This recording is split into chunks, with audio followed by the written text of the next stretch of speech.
2011 óta számtalan segítőkutyát képeztek a kecskeméti Kutyával egy mosolyért alapítvány munkatársai.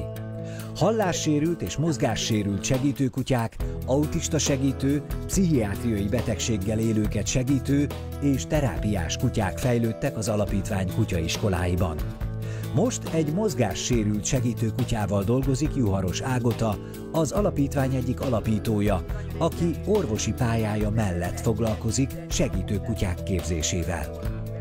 Az egész segítőkutya kiképzésnek bármilyen típusú is legyen, az a lényege, hogy ezek a magasan kiképzett kutyák az illető kliensnek az életminőségében javulást hozzanak, azokkal a segítségekkel, amikkel őket önállóbbá tudják tenni. Ezeket a kutyákat, amiket például mozgássérült segítőnek képzünk ki, megtanítjuk azt, hogy megfogjon bizonyos tárgyakat, oda vigye, odahozza. Például leesik a póráz, kérem a pórázt, kérem, és akkor ide adja a kezembe, és akkor nem kell lehajolni, ugye ezek kerekesszékesnek, a mozgássérültek általában egyensúly zavarral is küzdködnek, vagy leesik a kesztyű, ez is egy elég hétköznapi dolog, hogy elejti az ember a kesztyűt. Gyere, hozz ide, kérlek szépen, gyere, kérem.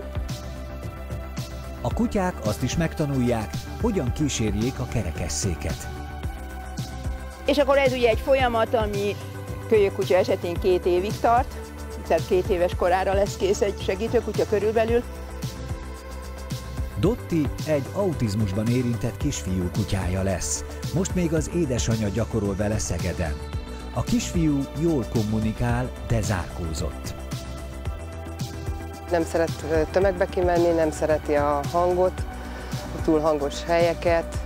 Igazából zavarja az is, hogyha teljesen idegen helyen van. Azt várjuk tőle, hogy egy kicsit felszabadul és jobban ki tudunk mozdulni otthonról. Hogy nem kell 4-5 napot otthon ülnünk a lakásba, hogy kimozduljunk.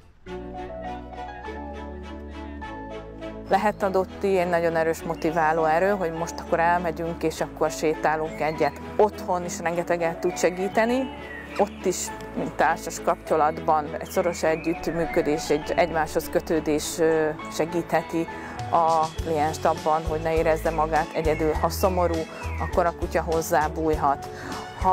Ha nagyon nehéz mondjuk az elalvás, akkor az elalvással kapcsolatos feladatokat tanítunk a kiskutyának. 80 önkéntes felvezető segíti a képzést, közülük többen nevelőszülők, akik otthonukban gondozzák a kutyát.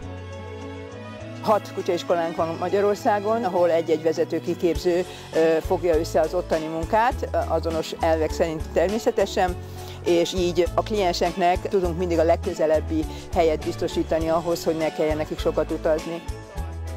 A Kutyával egy mosolyért alapítvány egy rangos nemzetközi segítőkutyás szervezet akkreditált tagja.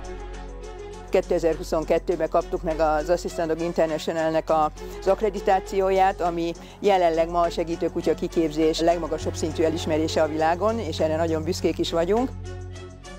Az alapítvány munkatársait az önzetlen segítő szándék vezérli. Mindenki valamilyen segítő szakmában dolgozik elsősorban.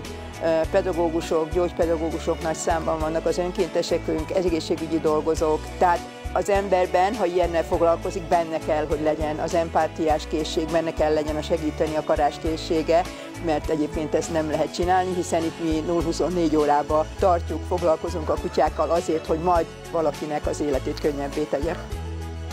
Az új gazdik szükségletei szerint tanítják be a segítőkutyákat a Kutyával egy mosolyért alapítvány kiképzői, hogy aztán a 4 lábú társak minél több ember életét tehessék könnyebbé.